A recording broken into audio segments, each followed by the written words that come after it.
Bak şimdi Satürn eli sopalı bir rejim. Eli sopalı bir gezegen. Koç ateş elementi. Mars tarafından yönetiliyor. Mars savaşı, saldırganlığı, işte hareketi, öne geçmeyi, Mars ateşli silahları, yangınları, Koç'un olduğu noktalar. Yani aksiyonun, alevin, ateşin, hararetin olduğu yerler. Şimdi Satürn de oraya girdi mi iki tane eli sopalı birbirine savaşıyor. İki sopanın birbirine vuruşunu göreceğiz. Zaten bak Satürn, Özgürcüm, çok önemli. Ateş elementlerinde çok zor geçer. Su elementinde çok zor geçmedi bak. Evet, bazı olaylar yaşandı. Balık elementinde hala da şu an balığın son derecelerinde. Daha henüz balıkta bir ay sonra geçecek. Ama şimdi bu balık su gruplarında biraz hafif geçiyor. Hava elementlerinde biraz daha hani ortalama hafif geçiyor. Toprakta ve şeyde çok zorluyor, ateşte. Ateş. Yani ateş ve toprakta Satürn çok böyle savaşçı, çok yıpratıcı, çok yorucu. Koç'ta direkt alevi, atom bombasını, nükleeri, yangınları çok tetikletiyor. Ateşi paharlatıyor. Ya benim o kadar öyle şeyler biliyorum ki şu an. Senin programına yetermez, yani yetmez. Daha nice programlar söylüyorum. Ben neler olacağını, bak, bir gemi yangınını görüyorum. Bir yolcu gemisi bak. Şimdi söylemeyeceğim işte o zamanı. Bir yolcu gemisi Satürn Koç'ta. Bir yolcu gemisi, sana bir masal anlatayım ama bu gerçekleşecek bir masal maalesef. Ben eminim. Onu sen yine yayınlarsın çıkınca. Şimdi değil ama. Bir gemi görüyorum. Yolculuk yapıyor böyle uluslararası sularda, güzel. Gemide birden bir patlama, büyük bir yangın ve toplu batış ve toplu ölüm. Yani işte bu Satürn Koç'u gösterir bize. Yani bu Satürn'ün yangın, suda boğulan insanlar, gemiler, bak birçok alanda uyarılar var. Yani keşke şu ilimimizi böyle çok daha fazla gösterebilsek, çok daha fazla dünya, her ülkenin kanalına katılıyoruz. Anlatmaya gayret ediyoruz, çalışıyoruz ama işte bu dönemler, bir de onun dönemi var. Her dönem böyle bir risk yok. İşte o dönemde o açılar, matematik açılar denk geldiğinde bu hadiselerin Koç Satürn döngüsünde olabilme ihtimalini görebiliyoruz. Şimdi devam edelim. Bu öngörüleri de bu gelecek 3 yıl içinde neler, 3 yılın içinde neler olabilir? Yakın 3 yıl Satürn Koç döngüsünde. Mesela dijital savaşları kastettik. Yani birkaç ülkede kendi arasında lokal savaşlar yakın dönemde yapabilir. İran bir Koç enerjisinde. Bak, İran'a dikkat edin. Yine kesip yapıştırırsın burayı. İran'la ilgili yakın dönemde bir şeyler olacak, bunu görüyoruz. 1 Nisan Koç burcu, 79 kuruluşlu İran, Hümeyni'nin devrimi yaptığı tarih, kuruluş tarihiyle mesela Trump'ın çok tetikleniyor Satürn Koç döngüsü. Netanyahu çok tetikleniyor Satürn Koç döngüsü. İsrail ve Amerika'nın ortak hareketiyle İran üzerinde bir olay olacağını görüyoruz. Satürn Koç döngüsünde. İran ters tepki de verebilir ya da işte İran'a bir tepki de yapabilirler. İran'da bir ters cevap verebilir. Bu ters cevapların altında bombalar yatıyor. Yani burada kısmi savaş enerjileri yatıyor. İran'a dikkat edin. Bu arada İran'ın içinde de bir içten yıkım var. Satürn ülkesi değil ama Koç ülkesi. Satürn geldi, içerideki dinamiği yıpratacak İran'da. İç enerjiyi karıştıracak. İran devrimi sorgulanacak. İçeride halkın da isyanları söz konusu olabilir. İran devrimi zorlanabilir. İçeride demokrasiye geçiş çabaları ya da anayasal değişiklikler yapılabilir İran içinde, İran temeli üzerinde. Sırf İran'ın dışarı ile ilgili kavgası yok. İçeride de bir 3 yıl içinde Satürn Koç döngüsünde İran'ın kendi içinde de bir savaşı, bir kargaşası olacak gözüküyor. Türkiye'nin sınır komşusu olduğu için doğu sınırı, Türkiye sınırlarını kapatsın. İran'dan bir göç enerjisi olacak, bazı dönemlerde olacak aksiyonlardan dolayı İran'dan bazı yerlere, Azerbaycan'a, Türkiye'ye, başka bölgelere göç enerjileri de gidebilir diyoruz, zorunlu bazı stratejik savaş veya bazı iç karışıklıklar nedeniyle. Çünkü İran'ın çok zorluğunu ya da çok mücadelesini göreceğiz Satürn Koç döngüsünde. Yine devam edeceğiz burada. Yine burada Trump'ın bazı hareketlerini görebiliriz. Grönland adası, Panama kanalı, Kanada'ya yapılan, Meksika'ya yapılan yaptırımlar iç enerjide. Ama bakın Satürn koç döngüsü şeye yaramıyor. Trump'a çok yaramıyor. Çünkü Trump burada iç enerjide oy kaybına uğrayabilir. İç enerji Amerika içinde. Bazı eyaletlerde homurdamalar meydana gelebilir bu 3 yıl içinde. Ayrılmak isteyen önemli Texas eyaleti daha bir baskın görünüyor. Ayrılma enerjileri, homurdamalar gündeme gelebilir. Plesibit oylamalar gündeme gelebilir eyaletlerde. Şimdi enteresan bir şey söyleyeyim sana. Biraz daha iyi çalıştık. Uranüs ikizlere geçiyor şimdi yakın bir tarihte. Birkaç ay içinde. Uranüs'ün ikizlere geçişiyle, bak ilginç bir şey söyleyeceğim. 1941-1945 yılları. Bak çok iyi bir çalışma bu. 1941-45 Uranüs ikizler yılları. Yine Neptün'ün Koç'a geçişi. Neptün Koç'a geçti. Koç'a geçiş yılları 1861-1875. Neptün Koç yılları. Şimdi bak Özgürcüğüm burada ne var? Neptün Koç'a geçiyor. Şu an Neptün yeni geçti Koç'a. 1861-1875 yıllarında Neptün Koç'a geçmişti. Koç transitindeydi. ABD'de iç savaş çıktı. Kuzey-Güney savaşı çıktı. Amerika iç savaşı gündemde. Uranüs ikizlerde de 41-45'te orada da Marshall'la ilgili bazı problemler, Truman'la ilgili bazı problemler gündeme gelmişti. Bazı eyaletler Truman'a karşı hedeflemişlerdi. Yine Uranüs'ün ikizlerde olduğu yıllar 1861-1865 Neptün'ün de Koç yılları. Yani tesadüf değil bunlar. Bak aynı senaryo sanki gökyüzünde çiziliyor. Uranüs 1861-65 arası ikizlere geçiyor. Günümüzde de geçecek. Neptün aynı tarihlerde 1861'lerde Koç'a geçiyor. Aynı tarihler. Günümüzde de şu an Koç'a geçti. Bir de şekeri şerbeti olsun Satürn Koç'a geçti. Gökyüzünde evlere şenlik bir durum var. Bak burası çok önemli. ABD iç savaşı tetiklenmiş o yıllarda. Hiçbiri tesadüf değil. Bunu da söyleyeyim. Yani bu döngüler çalıştığında Amerikan haritasına baktığımızda Amerika'nın 1774 kuruluş haritasına girdiğimizde Amerika'nın içeride iç isyanlar, iç savaş tehlikesiyle gündemde olduğunu görüyoruz. O yıllarda da olmuş. Kuzey-Güney savaşları.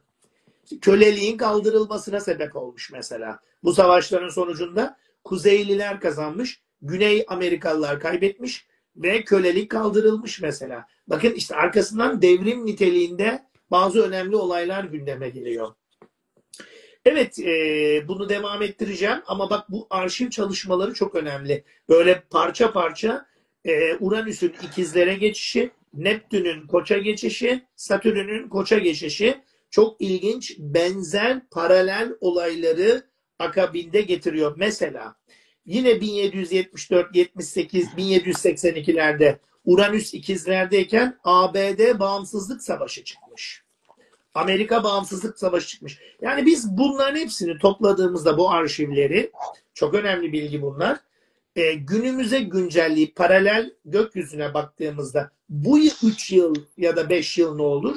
Ben ilk 10 yılın içinde Amerika'da iç bağımsızlığın tehlikede olacağını, Texas eyaletinin oradan ayrılacağını, yavaş yavaş eyaletlerde bağımsızlıkların ilan edileceğini, Neptün'ün Koç, Uranüs'ün ikizler döneminde olduğunda göreceğimizi ilan edeyim. Ben eminim gökyüzü bunu söylüyor.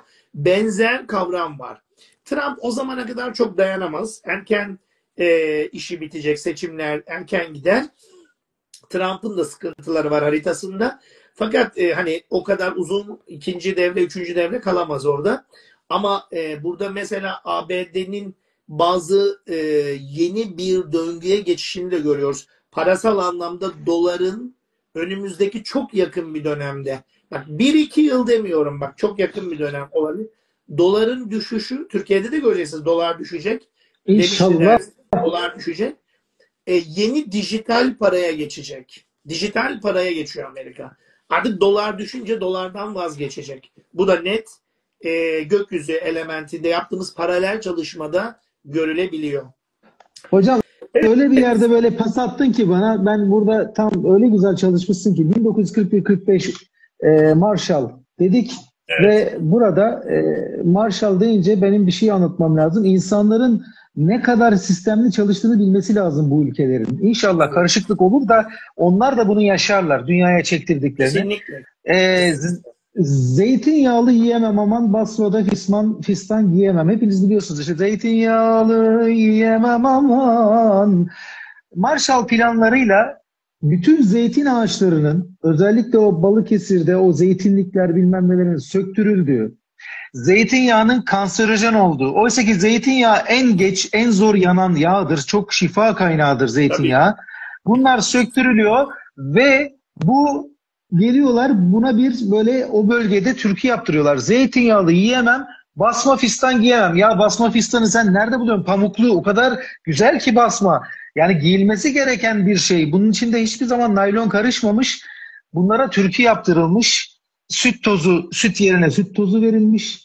Biliyorsunuz yağlar verilmiş. Ondan sonra gelinmiş zeytinyağlar, zeytinler söktürülmüş.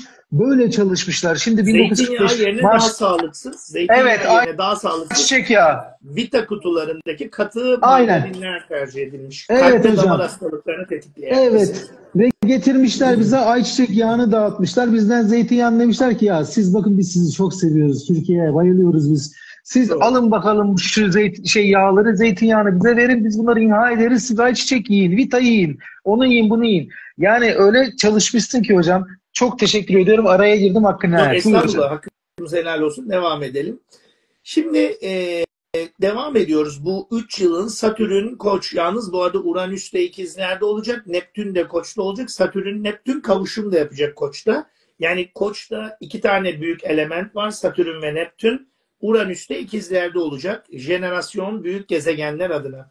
Şimdi burada gelecek 3 yılın içinde dikkat edeceğiz. Yani bu yakından bugünlerden başlayan ve 3 yılın içine kapsayan Satürn Koç sınavlarında en çok dikkat etmemiz gereken nokta ya da bölge, Türkiye hatları üzerinde önce doğal afet olarak görürsek şuna dikkat edeceğiz. Koç yangınlardı, Koç kazalardı. Önce tedbirleri söyleyelim, sonra güzel haberleri verelim. Tedbirlerde kazalar, yangınlar enerjisi var. Yangınlar nerede olur? Vasıtalarda olur. Gemi yangınlarına dikkat edelim. Otobüs kazaları, yanarak sıkıntılı otobüs kazalarına, dedim ya, kaptan sayısını arttıralım. Dikkat enerjisini arttıralım. Bu dönem 3 yıl için gerekli.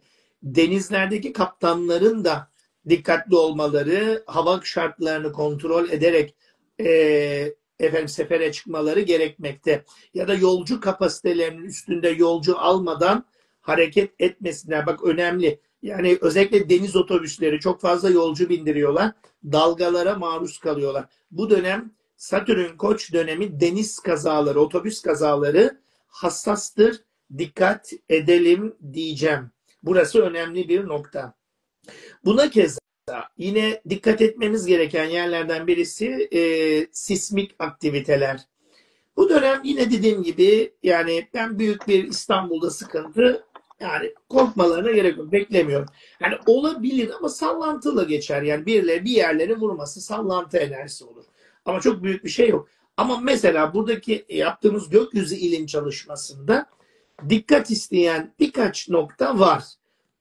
Yani bu 3 yıl Satürn Koç'tayken Boğa'ya geçmeden 2028 yani 25-28 arası 7 suyunun dikkat etmesi lazım. Çünkü artık burası gökyüzü enerjisinde zamanının geçtiğini gösteriyor. 7 su Bingöl'ün kuzey ilçesi. 7 su hattı önemli. 7 su Kuzey Anadolu fay hattı üzerindedir. Kuzey Anadolu fayıdır. 7 su 7'nin üzerinde bir deprem eğer üretirse Bingöl'ün kuzeyinde olduğu için Güney Erzurum, Erzincan, Tunceli, özellikle Bingöl'ün Bingöl, Muş'a kadar olan kesimi biraz boş bir vadi. Yani çok fazla yerleşim merkezi yok orada ama yine bir şekilde sallayacak ve tehdit edecektir. O bölgeye biraz dikkat edelim. Ben o bölgede çok fazla tedbir alındığını duydum. O konuda gerçekten uzmanlar güzel tedbir almış ya da devlet güzel hükümet tedbir almış. Orada YİBO, devlet yatılı yurdu varmış. Tam da Yedi suda vadinin içinde, fayın üstünde o İBO boşaltılmış. Yani yatılı yurt iptal olmuş. En azından öğrenciler orada garantiye alındı. Devlete, hükümete teşekkür edelim. Orada güzel çalışmalar yapmış. Yani yedi suda çok büyük bir zayiat olacağını zannetmiyorum. Çünkü tedbir alınmış. Tabii büyük bir depremde mutlaka zayiat olabilir ama tedbir aldığın zaman, yıkıcı yüksek katlı apartmanlar olmadığı zaman çok da bir sıkıntı olmaz. Yani Doğu Anadolu'nun hattı dikkat etmeli. Hakkari Çatalı dikkat etmeli. İran-Irak sınırındaki Hakkari Çatalı dikkat etmeli. Bu 3 yılın içinde. Sismik bir başka noktada Malatya Ovacık Tunceli hattındaki fay. Malatya Tunceli, kuzeye çıkan Malatya'nın kuzeyindeki fay kırığı. Burası da biraz dikkat etmeli. Küçük, yani ben büyükleri söylüyorum. Küçükleri, orta ölçekleri söylemiyorum. Kuzey Anadolu fay hattı üzerinde dikkat edersek, devam edersek fayın birkaç kırılmamış yerleri var. Mesela küçük yer, birkaç kırılmamış yeri Kumburgaz, İstanbul Kumburgaz'da var. Ama o dediğim gibi çok ürkütür mü? Onu çok ileride konuşuruz. Şimdi değil. O 1 Haziran 2030'da ileri progres NASA'dan aldığımız çalışmada Kınalıada merkez İstanbul'un üzerinde büyük bir güneş tutulması var. O biraz riskli bir güneş tutulması ama daha bir 2030'da o. Yani bir 5 sene sonra. Oraya kadar kentsel dönüşümle İstanbul onarılır, tamir edilir. Çok büyük zayiat verilmez diye düşünüyorum. Ama oraya yine inceleriz. Tabii İstanbul'da ben çok büyük bir yine zayiat beklemiyorum. Yani sürpriz olur, eğer olursa inşallah olmaz, zaten olmasın da. İnşallah. Ama başka yerlerden, yakın bölgelerden etkilenebilir. Mesela uzun yıllardır, 700 yıldır kırılmayan bir yer var orada. 700 yıldır enerji biriktiriyor. Gey ve İznik Gölü, Orhan Gazi, Gemlik, Bandırma'ya giden bir hat var orada. Gemlik Körfezi hattı. Burası düşündürücü. Bir şey demiyorum, düşündürücü. Dikkat edilmesi lazım. Vatandaşlar lütfen dikkat edin. Orada Körfez'de bir azot fabrikası var. Uydudan biz bakabildik. O bölgeye gidemedim ama uydudan baktım. Böyle limana doğru indim gökyüzünden. Google Earth'tan da girebiliyorsunuz, ona bakabilirsiniz. Bir azot fabrikası var. Beni düşündürdü, deniz kıyısında. Amonyak, deprem olursa amonyak denize sızabilir. O Körfez'le sıkıntı, Marmara Denizi sıkıntılı olabilir. Marmara Denizi'nin kimyasal yapısına da dikkat edilmesi lazım. O kenarda, kıyıda, fayların olduğu bölgelerdeki fabrikaların tedbirli ve önlemli olmasını söyleyelim. Bizimki acizane bir gökyüzü uyarısı, gökyüzü mühendisliği. 3 yıl içinde Satürn Koç'tayken buralara lütfen dikkat edelim. İç Ege'ye geçeceğim. Tabi o dönem Gediz'di, işte bir takım o İç Ege'de, Kütahya ve çevresinde, Afyon, Kütahya, Manisa, o Çatal'da, Demirci, Soma hattında bir maden ocağıydı, işte depremler olmuş, sismik hareketler. Ama bu dönem gökyüzü Kütahya ve çevresini biraz uyarıyor. Dikkat edilmesi lazım. O bölgeye biraz uyarı alması lazım. Yani dikkat edilmesi lazım. Simav Dağı'na, o ovaya dikkat edilmesi lazım. O Murat Dağları var. O kenarında gökyüzü açıları bu dönem çok fazla işaret veriyor. Yani orada bir Demirci, Simav, Afyon, Kütahya, Çatalı. Ortada da Uşak var ama Uşak'ta çok bir şey görmedik. Ama böyle sanki Uşak'ın bütün etrafı ateş çemberi gibi. Maden ocakları ve özellikle sismik kırıklar var. Orada Gediz mesela, işte o Satürn Koç'tayken 67-69 yıllarında çok kötü üretmiş mesela Gediz depremi. Aynı dediğim noktalarda üretmiş. Enteresandır, bu dönemde bir paralellik görülüyor Simav Çatalı'nda. İç Ege'ye, Manisa'ya kadar olan o İç Ege hattına dikkat edilmesi lazım. Ben orada sıkıntı olduğunu görüyorum. Ama inşallah kötü bir enerji olmaz. Biz bunu yanlış görmüş olalım diyelim, geçelim. Evet, ama yine uyaralım tabii. Kıyılara dikkat edeceğiz. Şimdi Özgürcüğüm, Satürn Koç döngülerinde, dünyada her Satürn Koç döngüsünde kıyı şekilleri, kıyının epirojenez hareketleri bir kaymaya uğrar.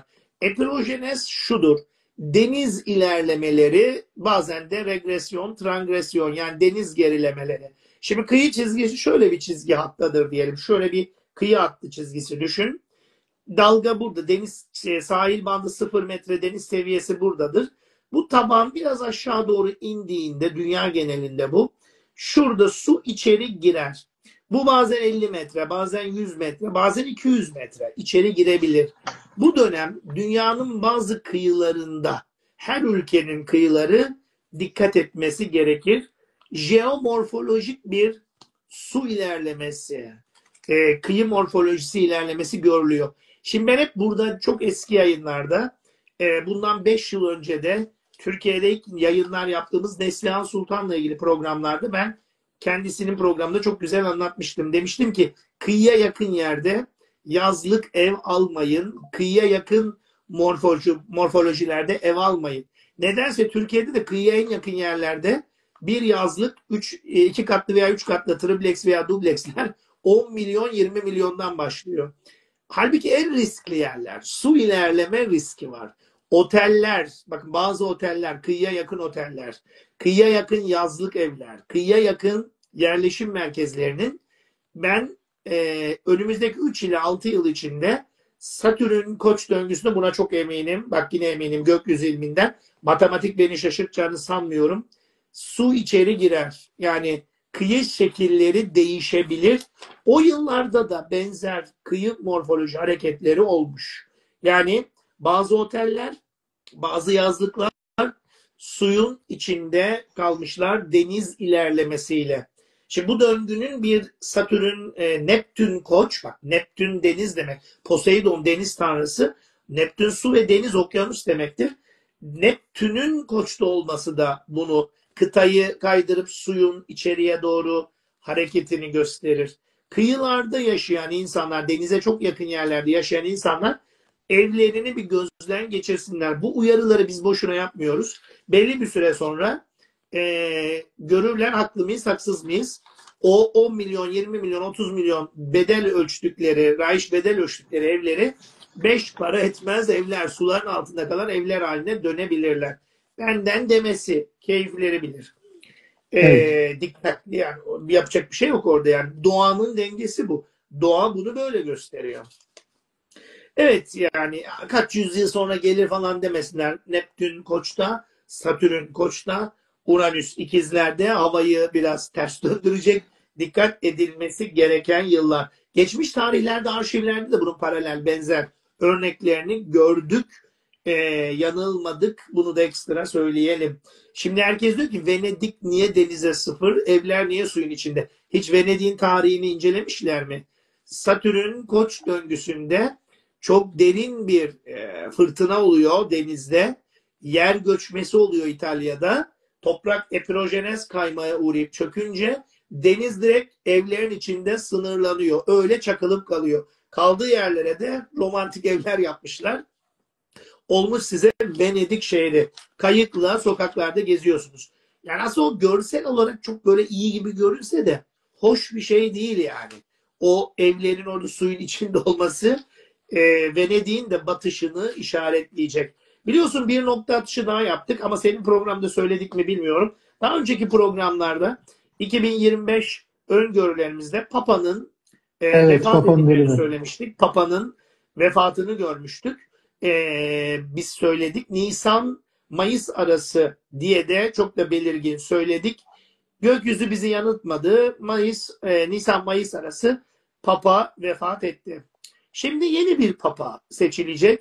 Papalık merkezi, dinsel merkezler sorgulanacak. Yalnız bu arada ben 3 yıllık bir öngörü daha yapayım. Bir kişi, adada yaşayan bir kişi Türkiye'de, Satürn Koç döngüsü. 4 Nisan doğumlu, Satürn Koç'a, güneşine çarpacak. O da vefat edebilir. İkincisi, O, ismini o vermedim. zaman siz vermediniz ama ben notlarımı aldım sanırım. O 4 Kimi Nisan'da evet. bahsetmiyorsunuz. Yani Satürn Çok Koç iyi döngüsü. Sanki yassı mı ada sanki? Yassı mı İmralı mı? İmralı mı? Bilemiyorum. Yassı. Ha, pardon, İmralı mı değil mi yani? Evet, Yani evet. bilemiyorum. Ben Satürn Ee, Koç burcu. Koç Koç burcu. burcu Satürn mu? Koç'ta, Evet. Neptün Koç'ta, eğer verileri doğruysa O 4 zaman Nisan doğumluysa şehit aileleri sanırım bir nebze sanırım bu yani habere herhalde hani hiç Orası benim siyasi bilgi dışımda. Hani Evet. onlar artık kendi bilgileri ama ben gökyüzü mühendisliği yapıyorum. Gökyüzünde Satürn Koç burcu insanların Satürn döngüsünde zorlanacağını, özellikle yaşlı koçların daha bir zor transit geçireceklerini ölümü Allah bilir, biz bilemeyiz ama biz sadece tahmin, yani öngörüde bulunabiliriz. Tabii kimsenin ömrü bizi bağlamıyor ama biz burada gördüğümüz kadarıyla Satürn koç döngülerinde bu koçların dikkat etmesi gerekiyor. Mesela sanatçı Kadir İnanır Koç burcu, dikkat etmesi lazım. Sanatçı İlhan Şeşen Koç burcu, dikkat etmesi lazım. Koç burcu liderler var. Koç burcu milletvekilleri, özellikle bazı tanınmış sanatçı, zanaatkarlar var. Hani böyle birkaç aklıma gelen koç burçlarla ilgili kişileri daha çıkartırız. İrem Derici de koç ama İrem Derici genç, bir sıkıntı değil, korkmasına gerek yok. Ama o da dikkat etmesi lazım. Neye? Satürn döngülerinde koçlar dikkat edecek. Koç burçlarında Satürn güneş temasında kırık, çıkık, düşme, çarpma, kaza, bir takım aksiyonlar, sağlıkla ilgili sıkıntılar gündeme gelebilir. Yine Koç burcu olan sanatçılar varsa biraz daha bu dönem 3 sene dikkatli olsunlar. Ben de Koç burcuyum. Benim de dikkat etmem gerekiyor. 1 Nisan doğumluyum. Benim de özellikle bacaklar, ayak bölgesine, kırık çıkıklara karşı, küçük kazalara karşı dikkat etmem lazım ama Satürn Koç'a geliyor. Ben bugün bir tane örnek yaşadım. Bir balık restoranında balık seçerken kafama o ilginç olmayan bir şey, buzdolabının büyük o kapağı güm diye kafama geldi, çarptı ve bir Çok anda geçmiş olsun. yarı baygınlık gibi bir şey enerji geçirdim. Ama hemen aklıma gelen şuydu orada. Enteresandı. Satürn Koç'ta ve benim de ayak seslerini göstermeye başladı. Yani bak dikkat et, darbı kafadan yiyorsun. Satürn Koç'ta kafadan darbe yersin. Ben de bugün kafadan aldım. Koç olmamın da bir özelliği var herhalde. Gezegenlerimin de Koç enerjisi var çünkü. Şimdi şöyle düşün. Yani Koç vücutta kafa ve baş bölgesini temsil eder. Neptün'ün Koç'ta olması, Satürn'ün Koç'ta olması, yine buna keza Uranüs'ün de ikizlere geçip oradan önemli bir güzel bir açı alması, iyi yönde bazı buluşların kafa baş bölgesinde meydana geleceğini, hasarların da kafa ve baş bölgesinden meydana geleceğini. Şimdi bir müjdeler verelim, güzel haberler verelim mesela. Alzheimer, demans, beyin ve kafa bölgesinde, baş bölgesinde, beyin damarlarında meydana gelen hassas rahatsızlıklar var. Zihinle ilgili, akılla alakalı, beyin damarlarındaki hücrelerle ilgili çok önemli, başarılı buluşlar 3 yıl içinde gerçekleşecek. İnsanlar buna sevinebilir. Artı beyin kanamaları, beyin tümörleri, bu dönem beyin nakilleri çok başarılı gerçekleşebilir. Bu dönem sağlam buluşlar, tıpta önemli devrimler gündeme gelebilir. Özellikle daha iyi görebilme, gözlerdeki kusurlar, gözlerdeki hassasiyetler bu dönem şifalanabilir. Görme sorunları aşılabilir. En güzel haberler Satürn Koç döngüsünde sağlıkla ilgili kafa baş bölgesi, gözler ve beyin ve baş bölgesiyle ilgili konulardan gelebilir. Buralarda yüksek şifalar, yüksek tıpta devrimler, başarılar bekliyoruz Satürn Koç, Neptün Koç döngülerinde. Şimdi bu güzel şifalar, güzel enerjiler de gündeme gelmekle beraber tabii ki burada yakın dönemdeki bir Mayıs ayına da girelim. Şimdi 10 Mayıs'a kadar sıkıntılı bir döngü var. 10 Mayıs'a kadar Özgürcüğüm sıkıntılı döngü şunu gösteriyor. Diyor ki Merkür Satürn'den, yani Satürn'ün yanından ayrılacak. Boğaya geçecek. Merkür Koç'ta en düşük pozisyondaydı ve Boğaya geçecek. Şimdi bu 10 Mayıs'tan sonra bu elektrik kesintileri, geçici süreli bazı engeller bitecek. Sıkıntılar ortadan kalkacak. 15 Mayıs'ta da Jüpiter Yengeç'e geçiyor. Büyüme, genişleme ve rahatlama gündeme gelecek. Yani 15 Mayıs, 10 Mayıs'tan sonra Türkiye'de çok güzel, pozitif enerjiler gündeme gelecek. Türkiye'nin yükseleni Yengeç.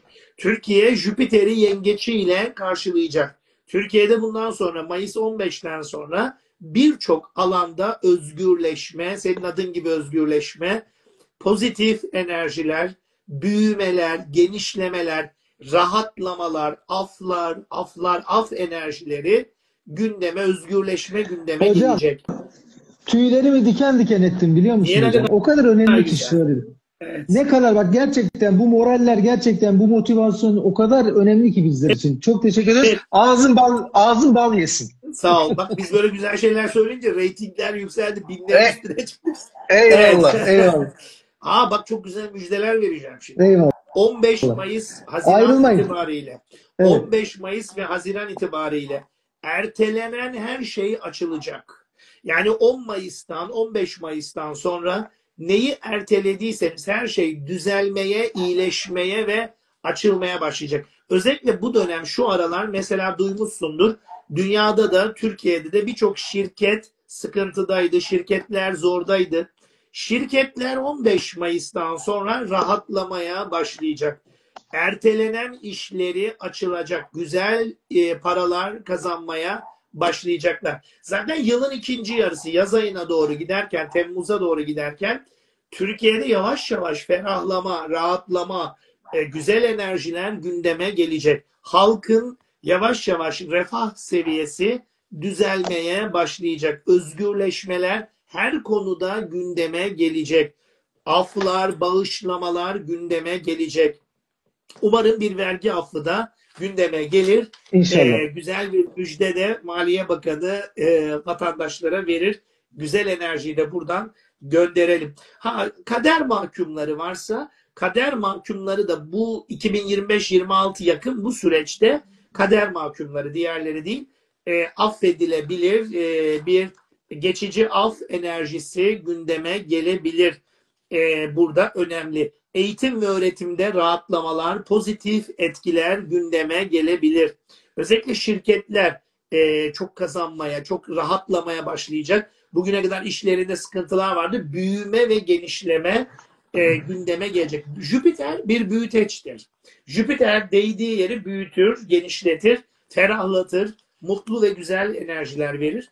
Jüpiter de Türkiye'nin yükselen enerjisine geçiyor ve yengeç aksına geçiyor. Cancer takım yıldızına. Bol bol enerjiler verecek ve insanlara rahatlama, büyüme, genişleme, ferahlama, işlerinde iyi, önemli sonuçlar elde edecekler. Bunlar sanal değil, bol keseden atma değil. Biz gökyüzü matematik açılarından görüyoruz. Herkes buna inanabilir, içi rahat olsun. Güzel günler geliyor, güzel enerjiler Türkiye'yi saracak. Fakat uyarılarımız da var. Şimdi bu kadar güzel enerjiler vaat ederken bir uyarımız da var. Bu yaz çok sıcak olabilir. Yine tabii bir program yaparız önümüzdeki aylarda.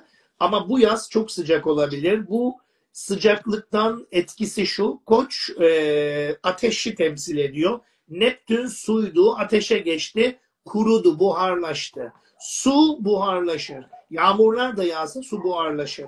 Bundan dolayı Satürn de Koç'a Haziran'dan itibaren geçince kuraklık etkisi yavaş yavaş dünyanın birçok yerinde başlar. Su kesintileri gündeme gelebilir yaz ayları içerisinde. Vatandaşlara önerim, mümkünse apartmanlarda oturuyorlarsa anlaşmalı hidroforlu su depoları kursunlar. 3 ton, 2 ton su depoları kursunlar. Bahçeli evlerde yaşıyorlarsa kişiler 1,5-2 tonluk suları bahçelerine kursunlar. Su depoları hayat kurtarır. Sabah uyandığınızda bir avuç su bulamadığınızda, yüzünüzü yıkayamadığınızda gününüz kötü geçebilir. Bu nedenle herkesin su depolarını almasını tavsiye ediyorum. Ya da bunları bir an evvel hayata geçirmelerini binalarında ve evlerinde, iş yerlerinde talep edelim. Su kesintileri olabilir çünkü barajlarda buharlaşmalar bu yaz çok sıcak olacağı için buharlaşmalar gündeme gelebilir. Bakın yağmur yağar ama fırtına yağmur, ani su baskınları, sel baskınları yine olur ama su yere değdi yerden hemen buharlaşır, uçar gider. Yani o suyun barajda veya bir kapta korunma şansı Satürn Koç döngülerinde çok zor oluyormuş. Ben yine arşiv çalışmasını yaptığımda 39-42 yıllarında Türkiye'de İkinci Dünya Savaşı dünyada vardı, Türkiye'de yoktu ama Türkiye'de su ve barajlar çok gündeme gelmiş. Yeni barajlar yapılsın mı? Su kaynaklarında daralmalar ki o dönem dağların dibi su kaynıyor yani. Ona rağmen susuzluk göstermiş. Ve dikkat edin 67-69 yıllarında bir ödül alan Antalya Altın Portakal mıydı? Yanlış hatırlamıyorum. Yani eğer yanlış hatırlıyorsam düzeltin. Susuz Yaz filmi gündeme gelmişti. Rahmetli Erol Taş'la yine şu an vizyonda olan Hülya Koçyiğit'in Susuz Yaz filmi gündemde olmuştu ve ödül almıştı o film. Susuz Yaz'ın aslında orada verdiği mesaj o yıllarda 67, 69, 70'li yıllar döngüsündeki Satürn Koç döngülerinde susuzluğun, kuraklığın bir sinema filminin senaryosuna aktarılması ve vatandaşları uyarma şekliydi. Tamam günümüzde su kaynakları yine bir şekilde absorbe ediyor, tekrar doluyor, kaynıyor ama bir şekilde su depolarına ihtiyaç var. Ha ben bunu burada söyledim diye su depolarına birdenbire zam da gelmesin. Vatandaşı mağdur durumda bırakmayın. Çelik depolarda ve su depolarında lütfen fiyat düşmeleri de olsun. Vatandaşlar rahat rahat alsınlar. Çünkü Neptün Koç'ta 2039'a kadar varlığını sürdürecek. Biz 2032 ile 2038 arası dünyada su savaşlarının olacağını gökyüzü ilminden net görüyoruz. Büyük su savaşları olacak, gerçekleşecek. Bunu buradan 2032-2035 arasında, 2036 arasında matematik olarak gökyüzünde gördük. Bu nedenle suyun tasarrufu ve korunması şarttır diyelim. İlginç bir bilgi daha araştırdık. Neptün Koç'a geçmeden önce Neptün balıktayken, Satürn balıktayken dünya genelinde aşırı sağ partilerde oylar yükseliyormuş. Hep balık döngülerinde sağ partilerde oylar artar. O yıllarda uzun yıllar sağ partiler hep iktidarda başarıyla kalırmış. Fakat Neptün Koç'a geçtiği yıllara baktık. 1861-1875 yılları mesela. Uranüs'ün ikizler yıllarına baktık. Satürn'ün Koç yıllarına baktık. Türkiye'de de dünyada da bütün ülkelerde sağlamasını yaptık. Buralarda sol görüşlü partilerin iktidara geldiğini gördük. Yani bu döngülerde sağ, aşırı sağ biraz düşüyor. Sol partiler iktidara daha avantajlı konuma gelebiliyor. Dünya genelinde. Anayasalarda yenilenmeler, yenilikler gündeme gelebilir. Bunu da ekstra söyleyelim. Yangınlara ve tedbirlere karşı da Satürn Koç'ta vatandaşları ve özellikle gemi kazaları, otobüs kazalarına, araç kazalarına dikkat edelim. Bugün 2 tane önlem alalım konuyu tamamlarken. Bu 2 tane önlemden 3 tane önlem söyleyeceğim. Birincisi su depolarını mutlaka kısa sürede alın, gerçekleştirin. İleride bana dua edersiniz su kesintisi olunca. Özellikle ikincisi yangın söndürme tüpleri arabanızda ve evinizde mutlaka olsun. Bu bir ihmaldir. Bazen elektrik kaçaklarından çıkan yangının üzerine su döktüğünüzde ateş daha çok yükselir. O nedenle su ateşi söndürmeyebiliyor bazı noktalarda. Elektrik kontaklarında, kaçaklarında. Yangın söndürme tüpleri arabanızda ve evinizde mutlaka olsun. Bu da bir tedbirdir. Bakın ihmal etmeyin. Üçüncü uyarımda Mayıs 2025'teyiz. Bir akrep dolunayı var. Bir ikizler yeni ayı var. Bu dönem biraz hararetli bir Mayıs ayı. 1-2 Mayıs önemliydi. Zaten Arjantin'de sismik bir hareket oldu. Kütahya'da küçük bir sismik hareket oldu. 9-11 Mayıs takvimi önemli. 9-11 Mayıs arasına dikkat edelim. 15-16 Mayıs akrep dolunayının enerjisine dikkat edelim. 28-29-30 Mayıs'a da dikkat edelim. Mayıs ayını özetlerken. Ben bir kez daha tekrarlayayım. 1-2 Mayıs geçti artık. 9-11 Mayıs, 15-16 Mayıs, 28-31 Mayıs arası dikkat edilmesi gereken tarihlerdir. Sismik veya bazı doğal afet veya sismik afetler konusunda özellikle maden ocaklarına da dikkat edilmesi, ateşin, kıvılcımın, yangın etkilerinin de dikkat edilmesi gerekir. Bir başka programda ben tamamladım. Bir başka programda seninle nükleer tehdit var. Dünya genelinde bir nükleer sıkıntı var. Onu konuşacağız. Programı tamamen bir nükleer santralin ve nükleer savaş stratejisi veya bir patlamanın sıkıntısını görüyoruz. Bir gaz maskesi sıkıntısı görüyoruz. Ama daha henüz vakti var. O yüzden bir başka programımızda seninle nükleer konusunu dünya geneli konuşalım. Uyarılarımızda yine bulunalım. Orada ne tür tedbirler alınması gerektiğini söyleyelim. Gökyüzü bizi ne kadar güzel ve keyifli uyarırsa biz de sizin programlarınızda böyle güzel enerjilerle programı aktaralım. Güzel şeyler anlattık. Kötü enerjiler vermedik. Umutlu haberler de verdik. Güzel haberler de verdik. Müjdeli haberler de verdik. Tedbir alınması gereken şeyler de söyledik. Bomba bir programdı diyorum Özgür. Ben tamamladım. Buyur. Hocam harika bir programdı. Çok teşekkür ederim. Ben buraya soracağım soruları yazmıştım. Hepsine değindin. Soracak hiçbir şey de bırakmadın. Ama iyi ki bu ajandayı almışım önüme. İşte 4 sayfa sanki derste işte bir profesör dersi anlattı. Ben işte kürsüde anlattı. Biz de amfide oturan öğrencileriz. Ben 4 sayfa notumu aldım ve bakalım bu notlardan ben şunu temenni ediyorum. Aldığım notlardan hep hayırlılar çıksın diyelim. İnşallah Türkiye'nin söylediğin gibi 15 Mayıs'tan sonra evet 15 Mayıs'tan sonra o kadar heyecanlandırdın ki ve burayı kırpacağım. Diyeceğim ki 15 Mayıs'tan sonra Allah'ın izniyle Türkiye şaha kalkıyor. Evet. Sinan hocamın öngörüleri bugüne kadar hep nokta atışı çıktı. O zaman Türkiye adına, milletimiz adına, halkımız adına şimdiden sevinebiliriz yani. Pozitif, güzel günler geliyor. Özgürleşme geliyor, mutluluk geliyor. Ekonomide rahatlamalar gelecek. İçiniz rahat olsun. Güzel günler kapıda. Jüpiter çok güzel şans dağıtmaya, bolluk bereket dağıtmaya geliyor. Türkiye, güzel Türkiye'nize çok güzel enerjiler getirecek. Biz de buradan sevgiyle ve sevinçle izleyeceğiz. Bir şey daha söyleyeyim. Hani bu enerjinin içinde bilgi olarak değil de böyle genel olarak söyleyeyim. Hani burada çok verimli bir çalışma yapılıyor. Burada güzel bir aksiyon yapılıyor. Biz bu aksiyonun karşılığını da aldık. Hani bir müjde gibi söyleyeyim sana.